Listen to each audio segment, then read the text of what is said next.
আম্মা জান আয়েশা সিদ্দিকা নক্ষত্র গণনা করেন। নবীজি ডেকে বলেন, আয়েশা রে কি করো তুমি? আম্মা জান আয়েশা জবাব দিলেন, ইয়া রাসূলুল্লাহ, আমি আকাশের নক্ষত্র গণনা করি।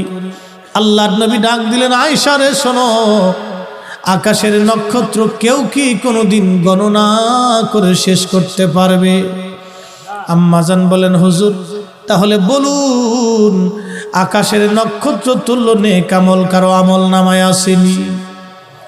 আল্লাহর নবী জবাব দিলেন, হ্যাঁ রে আয়েশা, আকাশের নক্ষত্র তুল্য নেক আমার ওমরের আমল নামায় আছে। আম্মা জানের মনটা বেজার, ভাবছিলেন আমার আব্বা জানের নাম বলবেন। নবীজি বললেন, আয়েশার মনটা বেজার কেন? বলে, হুজুর এই জন্য বেজার, আমি ভাবেছিলাম আপনি আমার আব্বা জানের কথা বলবেন, কারণ আপনি নবীর মহব্বতে আমার আব্বা জান সব কিছু ত্যাগ করে দিয়েছেন। আমার নবী ডেকে বলেন, আয়েশা রে, তোমার আব্বা জানের এক রজনীর ইবাদতের নেক এক পাল্লায় দিলে, আমার উম্মতের সবার নেক আর এক পাল্লায় দিলে, তোমার আব্বা জান আবু বকর সিদ্দিকের নেকের ওজনের সমান হবে না। আসতে হবে না জোরে হবে? আরো জোরে বলেন সুবহানাল্লাহ। আম্মা জান বলেন, হুজুর কোন রাত?